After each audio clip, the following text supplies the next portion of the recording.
Hi, everyone. I think I'm live. I'm not really sure. There's a bit of a lag. So if I am live, if you could just let me know in the chat, I can see the chat on the side. That would be great. I appreciate it.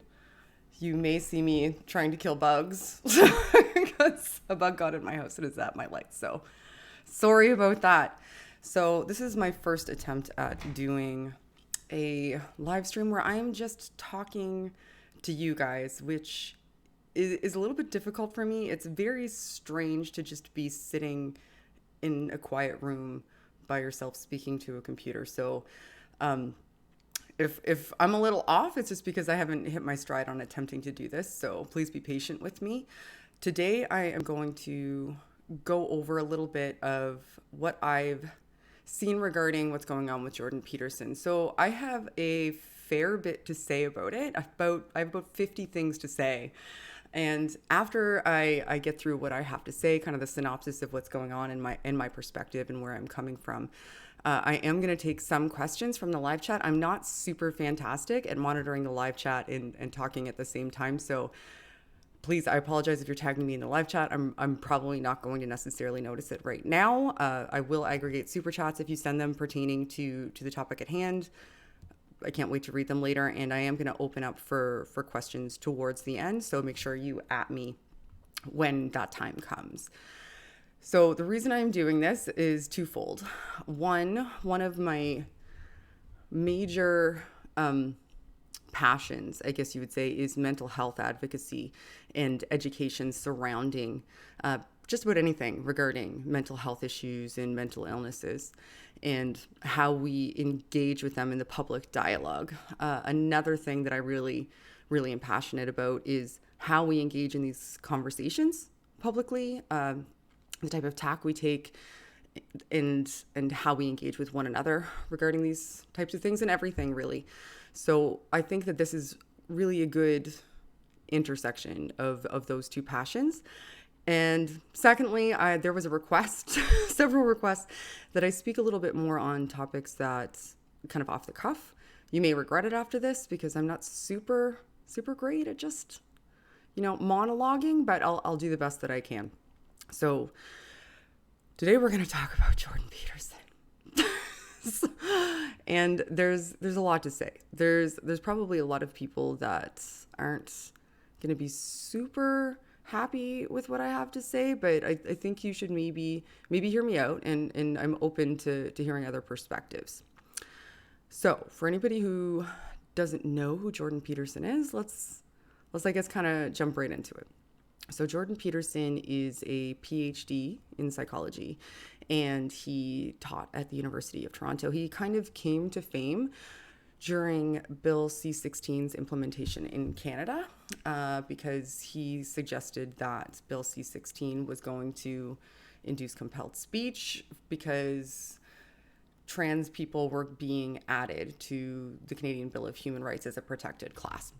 It really doesn't have anything to do with what we're going to talk about today, but that is how you may know him contextualized. He's been, I think it's fair to say, a fairly controversial figure. There's a lot of people who have very, very polarizing opinions about Jordan Peterson, and he's been an incredibly public figure in the public conversation. There's the bug. And there's people that have very, very strong opinions about him, and many of them are justified. Some of them aren't, but many of them are. Recently, Jordan Peterson's wife was diagnosed with a terminal form of cancer. Now, keep in mind that everything that I'm stating here is something that I got from a video that I linked in the description that was from Jordan Peterson's daughter and his wife regarding the scenario. So not everything is always made public. We can only know what's presented to us. So I linked it down so that everybody can see where I'm coming from when I'm having this conversation. Now, Jordan Peterson's wife was diagnosed with a terminal form of cancer, and I believe it was back in March or April, like late spring of this year. Now, that's an incredibly stress-inducing thing to go through. As a result of having to deal with the stresses that surround having somebody close in your life, a wife in this instance, go through a terminal diagnosis with cancer. Jordan experienced a significant amount of acute onset anxiety and stress, which is very, very understandable given the circumstances. Now, as a result, he was diagnosed with a benzodiazepine called Clonazepam. He is now in rehab for cessation therapy. Now, that's the brief overview of what happened, of what's going on. Now, there's a lot more to discuss because of how the public dialogue about this has taken place. Because Jordan Peterson's daughter proposes that you can essentially cure what ails you. You can cure mental illnesses. You can cure physical ailments by eating an all-meat diet, because she is very, very ardently anti-pharmaceutical. And because Jordan authored many self-help books where he kind of leaned people away from contemporary diagnostics, people see this as disparate. They see him essentially as being a hypocrite because he's not really practicing what he preaches. Today, I watched a video that Peter Coffin put out, and I agreed with a great amount of what he was saying in that video. He brought up an analogy that if somebody cuts off their foot with a lawnmower and writes a book about how to regrow a limb, you're very, very right to criticize them for not regrowing that limb. So if somebody is a mental health guru and has a mental health issue and they tell you not to seek a specific avenue and then they themselves seek that avenue, there's hypocrisy there, and that hypocrisy is right to be critiqued. I have no problems with that. But there are some other aspects surrounding the approaches that I've seen towards this that lead me to believe that there may be less understanding regarding these types of scenarios. So first, because there's a lot to go over, I'd like to just kind of briefly explain the drug that Jordan is on and what cessation programs look like for that drug, and also go over addiction models a little bit as they pertain to mental health and drug cessation in mental health scenarios. So the drug that he's on is clonazepam. It's a benzodiazepine. Now, a benzodiazepine works on GABA receptors in the brain. It opens ion channels, so it doesn't actually increase the levels of GABA in your brain. It essentially just makes your receptors more susceptible to the effects that GABA has. And this is going to be super high level. You guys can go research this yourselves. Now, what GABA is an inhibitor. It's a central nervous system inhibitor, and it's also an anxiolytic, so an anti-anxiolytic. So if you have anxious feelings, you can get, tension in your muscles, you can get, feelings in your stomach. Those are all central nervous system responses, and it inhibits those. So in a situation where you have an acute onset of stress, of situational stress, life stress that this isn't a scenario that is you're genetically predisposed to. This is an acute onset of stress that has taken place. Benzodiazepines like clonazepam, which I'm going to mispronounce 140,000 times, and I apologize for that. I also apologize for the train going by my house. But benzodiazepines like clonazepam are often diagnosed in that situation for very specific reason, because they're incredibly successful very, very quickly.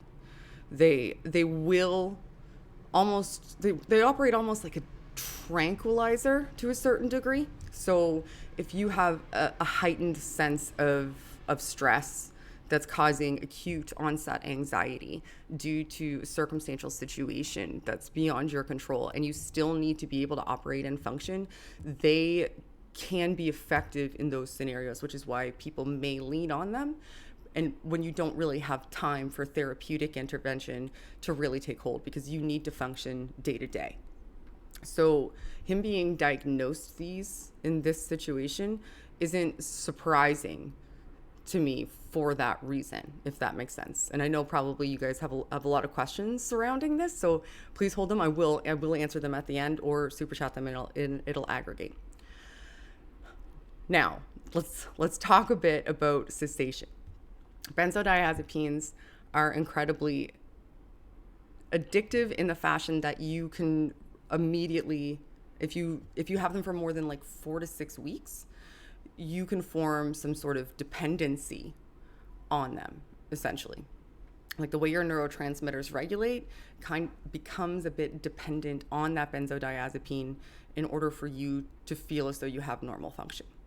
Now, there is a proclivity for people, and in this instance, Jordan Peterson's wife is going to be okay, right? Like, so she's gone through treatment, and she's come out of this. She's going to survive, thank goodness. She's incredibly lucky. She had wonderful treatment. She's very, very, very lucky. I'm incredibly happy to hear that. Like, nobody should have to go through a cancer diagnosis. It's awful. But watching the video that's in the description, his daughter says that he essentially tried to quit them cold turkey. Well, that's a bad idea. It's a really, really bad, horrifyingly bad idea. When you go off a benzodiazepine cold turkey, you can actually have a rebound effect that spikes anxiety. It can cause anterior grade amnesia as well, and a whole host of other physiological issues, because GABA actually has a little bit to do with your muscle mass and retention of muscle mass and production of new muscle mass. It's a neurotransmitter that's through your whole body. So what that tells me is that he potentially felt as though the acute what was causing the acute pressure had subsided, and he felt comfortable just stopping. That definitely would have caused a rebound.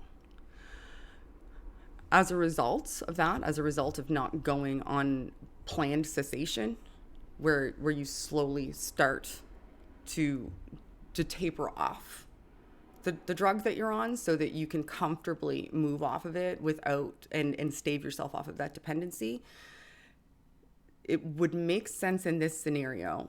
And he's very, very lucky that he can afford this and has this available to him. It would make sense in this scenario to go on a planned rehabilitation. There's absolutely nothing wrong with that. That is the right thing to do in this scenario. Stopping cold turkey was the wrong thing to do, but I can understand where it would come from. Going on planned cessation is absolutely the right thing to do. This is a drug that you have an expected dependency on. It's going to cause a dependency. There's nothing wrong with that in this scenario, so long as you're operating with appropriate medical overview.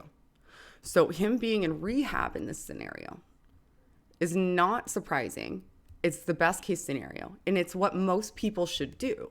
It's not necessarily a sign of acute addiction. It could be. I don't know exactly what's going on. I don't know how much or how little he took his medication, but that's the expected outcome. Going on planned cessation is what you should do, because it's a drug that causes a dependency, and you know that going in.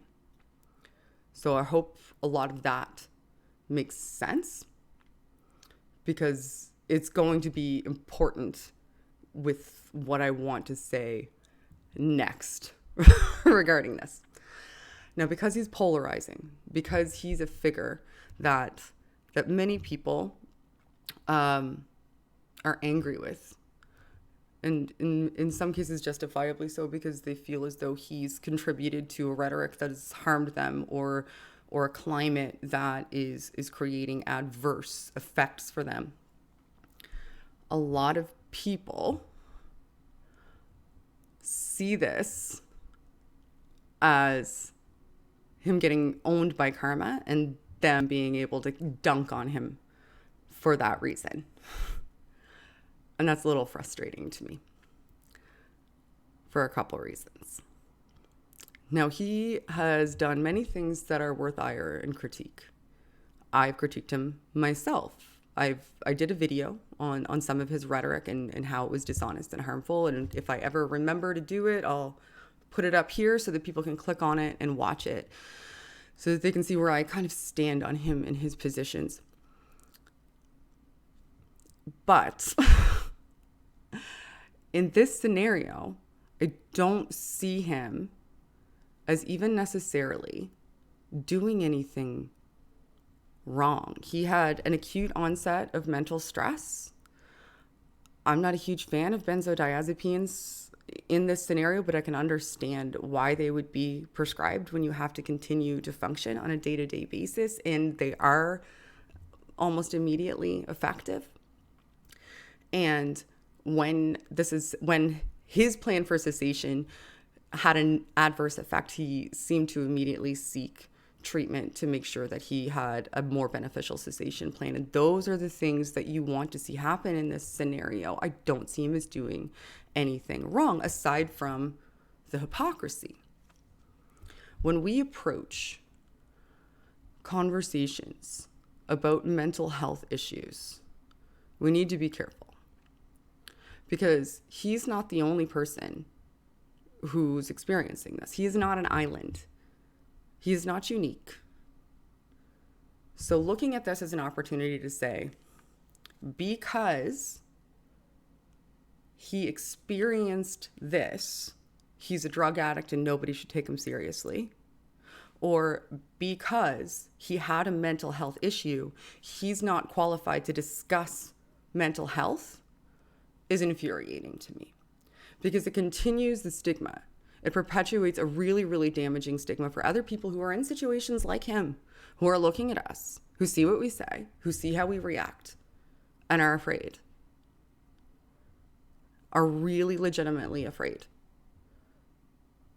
because they feel as though this now classifies them as an addict when they're seeking treatment, or they feel like perhaps they shouldn't seek treatment if it involves a narcotic substance because they're going to be stigmatized. But it's justified in people's minds because they don't like him. So because they don't like him and because his rhetoric surrounds the mental health industry, they're able to justify making a joke out of the scenario. And the scenario is not a joke. It's not funny at all. Not for him and not for anybody. I'm not even asking you to empathize with him. If you don't like him, don't like him. I'm not going to tell you to like him. There's a lot of reasons that I don't particularly care for the man, to be perfectly honest with you, but I don't ever wish something like this on him. And in this scenario, I don't see that he's done anything wrong aside from not going on a planned cessation treatment, which maybe he should have known better, but he's suffering from an acute onset of mental stress. People don't always make rational decisions in those situations, and none of us are perfect. None of us are perfect. So if you utilize this as an opportunity, if you use this as a pivot point, if you use this as a platform to stand on to say, ha ha ha, he's less than, he's garbage because he sought a drug treatment, because he got addicted to a substance, which before I keep going, I'm gonna really hammer this home. Benzodiazepines are expected to be addictive when they're prescribed if you are on them for more than 4 to 6 weeks. It's an expectation. You go in knowing. This doesn't mean that you're popping pills every day for fun. It doesn't mean that you think to yourself, oh, I've got to do this to get through my day. Like, you are not an addict in the traditional colloquial public knowledge sense. They're expected to be addictive. They are a drug that causes dependency, which is why planned cessation is an imperative in these situations and something that is to be anticipated. Most people don't realize this. They see somebody that's in rehab and they have a mental schematic. That means rehab means that you are an addict, and an addict to me is somebody with a needle in their arm that can't wait to get their next hit, and that is not what it means. I want to hammer that home. And I know some people aren't going to like that, but I want to hammer that home, because if you're going to critique him, you should really understand what you're critiquing. There are lots of people who were on benzodiazepines like clonazepam. I'm not going to pronounce it correctly. Benzodiazepines like he was, who are still on cessation. This could be a journey that maybe is lifelong for him. I doubt it, because he was on them for such a brief period of time. He'll very likely come out of rehab okay within the next 3 to 6 months. That's my anticipation. But there are people that were on these long term because they didn't have an acute onset of anxiety based on a situation. They have real anxiety that's like paramount. Like they have an actual anxiety condition. They have a physiological condition, and they were put on these because they were the only effective thing. Maybe therapeutic intervention helped, and it can take them years to wean off. They're not addicts. There are people who took medicine to help them when they were sick. Everybody just be clear on that, because one of the next 12 things that I have to say pertains to that. And I'm sorry if I'm rambling. It's very difficult to just sit in a room by yourself and talk to people. YouTube is weird. So here's my concern. Watching the video that I watched that Jordan's daughter put out, I was very anti-drug, exceptionally anti-drug. And I know this is a person, Jordan is a person that leans heavily on rhetoric and generally backs up his daughter. And she was very, very anti-drug in this video. Now, because people are approaching this situation as though him being in rehab is some sort of sign of weakness, because people are looking at it as him being a hypocrite, which that it may well be. I don't know enough about his particular stance on drugs when it comes to therapeutic intervention, but very well maybe. They're going to go on the defensive and seem like they already are. And what they're doing is positioning themselves to vilify pharmaceuticals as an intervention. Now, I'm going to preface this, because pharmaceuticals aren't always, or even most of the time, the best way to treat mental health issues. A lot of times therapeutic interventions like cognitive behavioral therapy are far more effective long-term. However, there are many scenarios where, especially with antipsychotics, that they're an absolute requirement for your illness, And if we don't get all worked up, passionate about this stuff, if we don't approach conversations regarding mental health from a place of education and understanding, if we approach it with tropes and stereotypes regarding people who are mentally ill and treatments surrounding mental illness, we are only going to damage the people that need it the most. And he is positioning himself, and his family and his daughter are positioning themselves to vilify the drug that he took, because the rhetoric against him being an addict is so strong. Because none of us seem to know how to talk about this like grown-ups.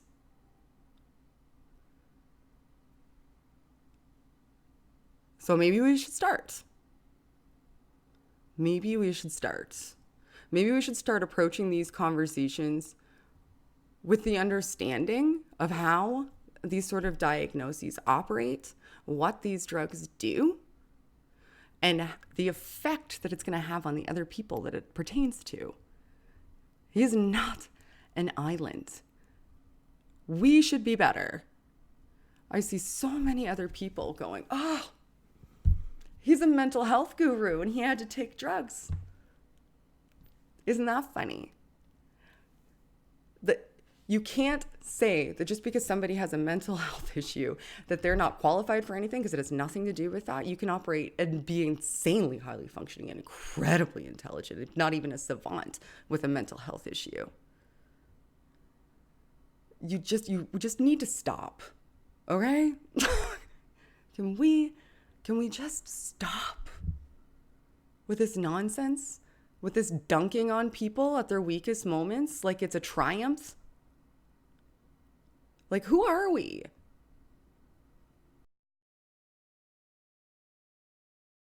Dumbfounding to me. Utterly dumbfounding to me. So anyway, I think that's just about everything that I had to say. I may think of more things later. I don't see any super chats, so I don't know if I have any questions. I have a little bit of a lag. If you have questions, please at me and I will do my best to answer them. But like I said, there's a little bit of a lag. So I'm sure I didn't say anything that anybody has any questions about. All right. I don't know if I see any questions.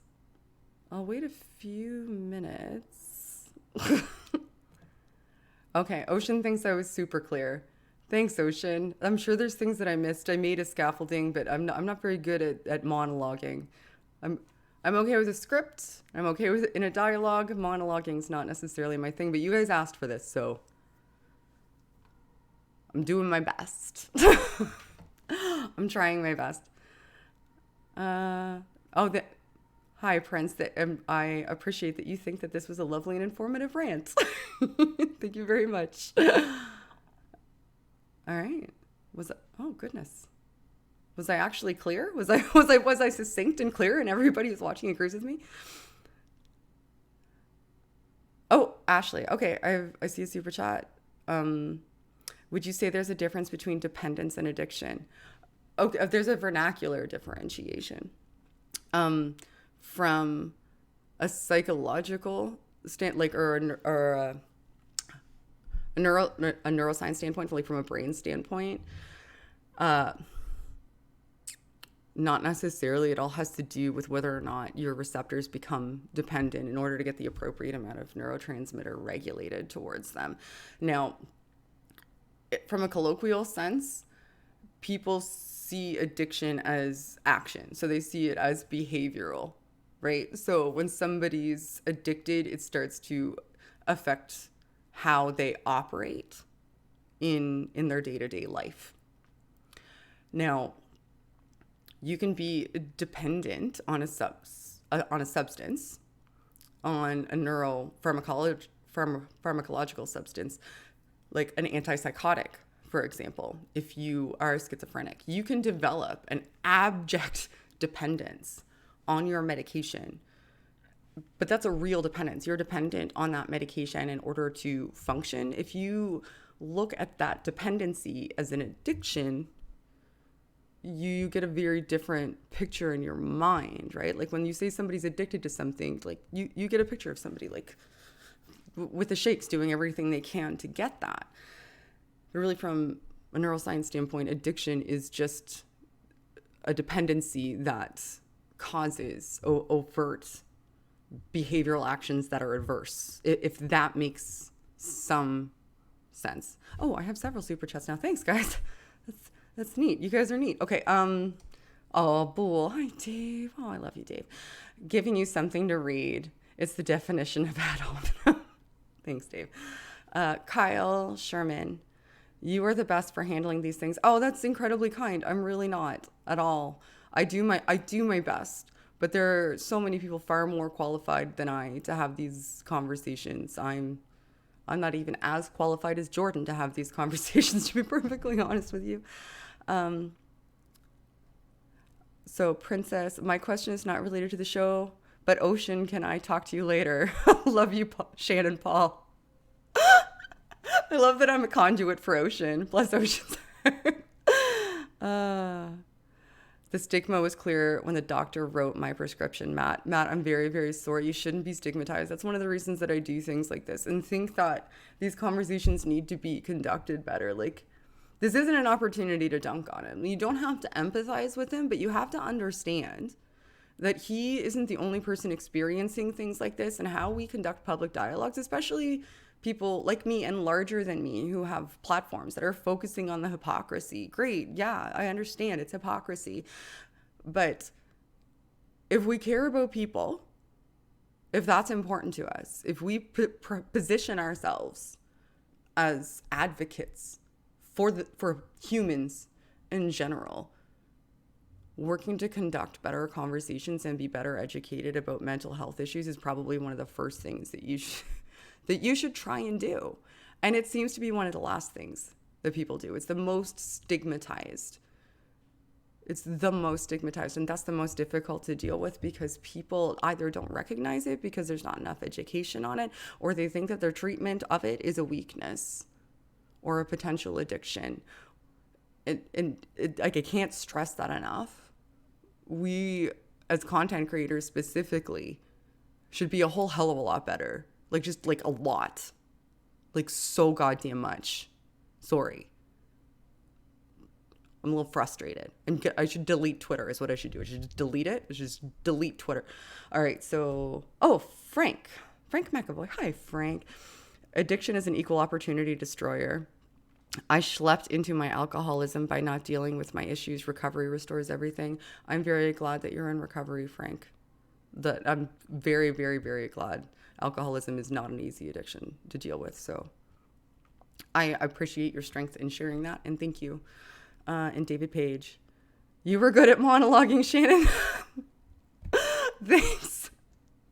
Thanks, David. I'm very new to this monologuing. So it's not super easy for me. Oh, I have another one. Not my real name. Hi, not my real name. I recognize you're here quite a bit. Should we now stop criticizing JP due to his mental illness? I feel he and his fans will expect that. Okay, that is a really good question, and I appreciate that question. And the answer is no.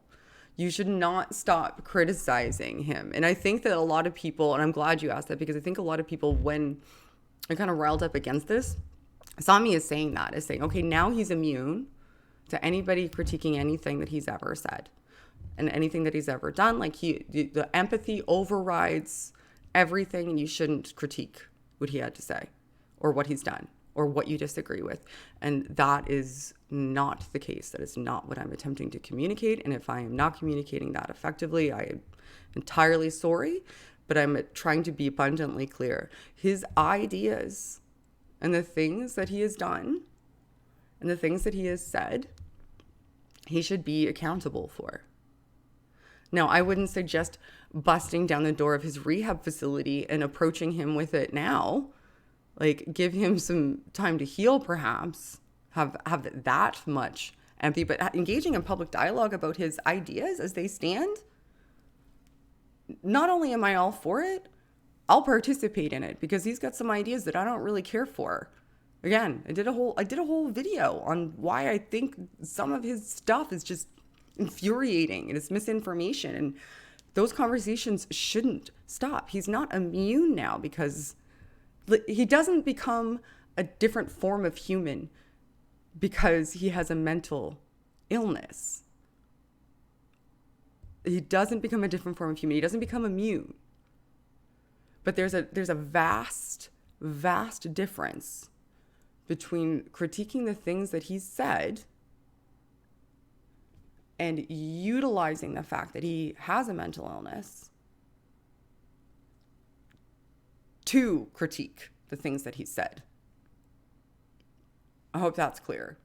I hope that's abundantly clear, because I'm not a big fan of a lot of the things that he said. But if you say, because he has a mental illness and because he sought treatment and because he now needs rehabilitation, that negates the value of what he says, you're doing two things. One, maybe even more than two things. One, you're saying because somebody has a mental illness, the things that they say don't need to be taken seriously. You can discount the things that people with mental illnesses say by virtue of the fact that they have a mental illness, and that is just fucking not okay. And the second thing that you're doing in that scenario is you're utilizing a weak point to kick him when he's down in order to position yourself as the stronger person in a scenario. When, if you don't like his ideas, present a reason why you don't like his ideas. It does not have anything to do with what is happening to him right now. Nothing. Period, full stop. Aside from the, like I said, the hypocrisy, which I don't know fully what his position is on treatment of mental health issues like this, like acute onset anxiolytic attacks and drug intervention. I don't know what his public position is. I took a look a little bit, and I found him talking about how his daughter's all meat diet can help with depression, which is garbage. So I see that as a bit of hypocrisy, but I don't know his full position, his full well-rounded position. And if you're going to critique him as being a hypocrite, present what his full position is and demonstrate why he's a hypocrite in this scenario. And I'm fine with that. Great. Demonstrate how he's engaging in something that he himself said people shouldn't engage in. Fine. But don't say because he had a mental illness, you shouldn't take what he said seriously. That's just not okay. It's a bad idea. It's like, it's dirty pool and it's gross and I don't like it. And people are going to be mad and I don't even care because it's more important to me to be an advocate for people who have mental health issues than it is for other people to think that I agree with their hurtful nonsense just because he's an asshole and I should hate him. All right. Sorry, I'm ranting. I'm a little ranty. That was a really good question. It made me ranty, and I'm sorry about that. All right, so Ashley. Hi, Ashley. I can't pronounce your last Gotch. I hope I can pronounce it right, and I'm so sorry if I didn't, and thank you. I was asking if you felt this situation illustrated the difference between physical dependence on med you need versus behavioral addiction. It could. Maybe would be my answer to that, Ashley, because I haven't observed him in any capacity in order to be able to make an informed assessment at all. So like I said earlier, if I wasn't clear, I don't know what his levels of dependency are or what his levels of use were. I have no way of knowing that. It would just be completely speculative. I was speaking in generalities based on what I do know from watching the video below, which came from his family and included him and laid out this scenario. I wouldn't be able to say with any sort of confidence, and it would be unethical for me to just make an assertion about that. He could very well have a severe behavioral addiction where, it was just something that he felt like he needed and he overused. Those are things that could be the case, but it doesn't seem that way to me based on the length of time and the narrative that was laid out, if that makes sense. But I can't know. Everything is speculative. So watch how people interact, watch how people approach this. A lot of people, I feel like, are using this to pivot and dunk on him. And that's, I think, the most infuriating thing. If he sucks the most at all the things, you shouldn't need to kick him when he's down, and you shouldn't need to do it on the backs of people who legitimately are going to need help and can see how we're engaging in this dialogue. So, you shouldn't need to if he's that wrong. What are you doing? Why don't you give a shit about the other people that are like him? If you say you give a shit at all, then just give a shit. Don't be an asshole. All right, Terrence, thanks for creating such compassionate content. I literally just said, don't be an asshole. Oh, Terrence. I'm sorry. Right after I said, don't be an asshole. Well, on that note, I guess I'll go. I'm sure my comment section will be fine. This is fine. Everything's fine. I'm sure nobody's going to have a problem with anything that I had to say. And when I log into Twitter next, everything will be wonderful and it's going to be great. I can't wait. All right. Oh, okay. I'm sorry. Ashley Fair. It's pronounced like couch, but with a G. Gouch. Okay. Thank you. This is, I know. Oh, wonderful. Okay. I know who you are now. Yes. You reached out to me on Discord. Yeah. You did such a good job on Noka's channel on the conversation that you guys had on self-harm. You did a wonderful job of being very tempered and informed and compassionate. And I had great respect for you. That was the first time I was introduced to you. And I think you did a fantastic job. So thank you for being here. I appreciate you being here. All right. Well, now instead of ending on calling people an asshole and laughing about it, I get to end on a positive note. So thank you everybody for coming. We're at about 45 minutes and listening to my rant. I wasn't really able to watch the chat. So if you are interested in leaving me a comment, that would be great so that I can read the feedback. I may try to scroll through the live chat later, but sometimes I find that a little bit hard because that means I have to listen to myself again. That's also a weird experience. And also let me know if you want more content like this, more of me engaging in these conversations about things that are happening in the public and my positions regarding, you know, how they pertain to mental health and how they pertain to human rights activism or public discourse and how it could be potentially engaged in better. And I'm always open to feedback on where I'm wrong. I'm never actually wrong, but you can try. It's so weird. I'm talking to myself in a room. And thank you so much for being here. And this was a fun experiment. Let me know what you think. Have a good night, guys. Bye.